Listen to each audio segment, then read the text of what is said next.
Thank you, Mama Mel. Hey, everyone. My name is Shawanda McGee. I am a program coordinator at TE.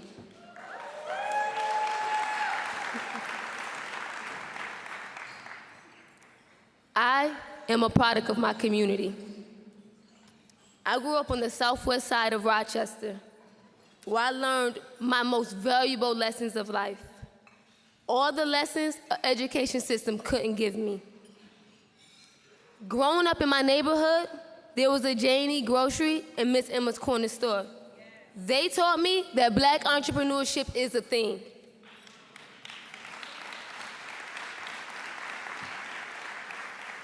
The old heads taught me confidence and to believe in myself.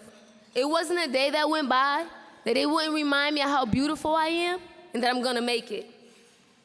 Summer days taught me creativity. We couldn't always go to a water park, so we opened fire hydrants and had fun. I've always been small and most of the time the only girl. So when a game of street ball broke out, I had to have drive and grit if I ever wanted to touch the ball. And whenever the girls were around, we played double dutch. And I knew I had to jump in, go for it, and when I was in the ropes, give it my all. Yeah, I had a couple of fights, but the lessons I learned was that I stand up for myself and what's right, no matter what.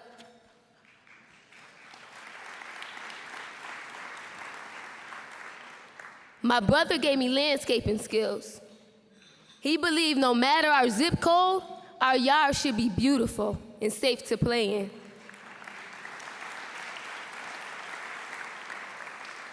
That's usually where we had our big bro, little sis talks.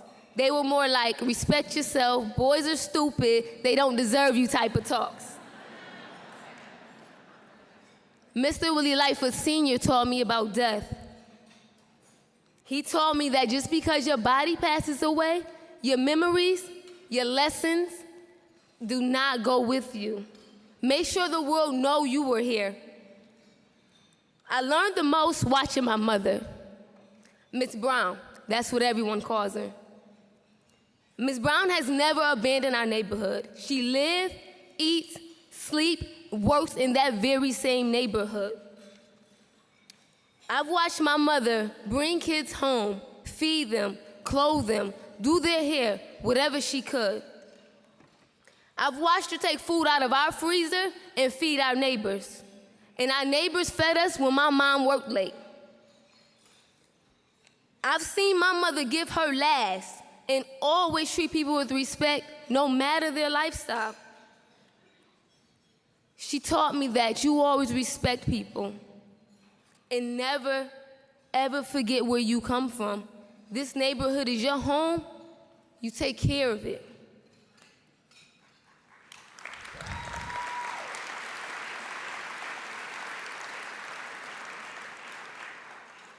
As I grew, every one of these lessons have helped to shape and mold me.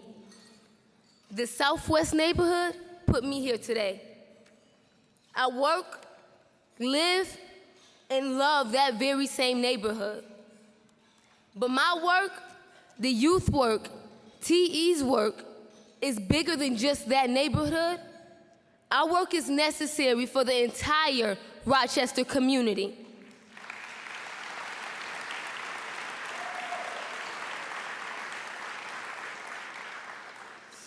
Right across the bridge, there was a young man going through a very similar experience named Adrian Hale, who we're honoring here today. Adrian and I have attended some of the same schools. What is so compelling about his story is that he knows he is no different than the youth we serve today. And like myself, if a community doesn't pull together, witness and acknowledge the potential in each and every one of us, none of us could be here before you. And we all, every last one of us in here, play a critical role in that. Adrian grew up in a house that was non-devoid of the similar struggles I spoke of here today. Single mom, father in and out of jail. With the odds stacked against him, Adrian graduated high school with the help of sports, his first boss, and all those that believed in him. After graduation, and watching Fahrenheit 9/11, ask him about that story. Adrian decided that he wanted to serve his country. Enlisted in the Marine Corps, he would go to Afghanistan twice and serve with the naval operations.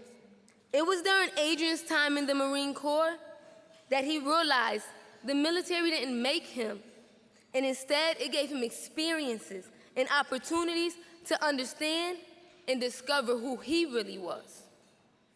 Adrian returned home to attend college, but with a sense of purpose, where he would study some of the same challenges that he grew up in. He started at MCC, and with his determination and hard work, he was honored to go on to Yale. Bob Duffy witnessed and acknowledged the potential in Adrian. He brought him back and put him in his position. Much like Ms. Brown, Adrian's mother instilled in him a sense of duty and obligation to his community. Ms. Hale told him, as you blaze the path out of adversity, make sure you leave behind a trail so that others who are also seeking a way out can find one.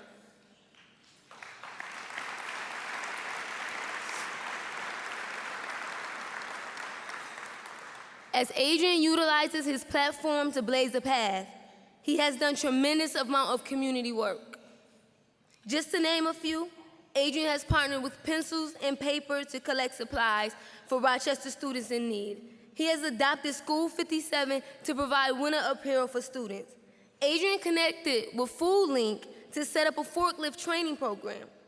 The countless number of career fairs, all in hopes of giving Rochester economic development, growing human capital, and building better distribution of opportunities. These are a few of the programs Adrian is spearheading. Being honored here today for the champion for youth leadership is well deserved. Adrian understands that building up the youth, providing opportunities, never forgetting where we come from, and that we, every last one of us in this room, is the solution to the problems.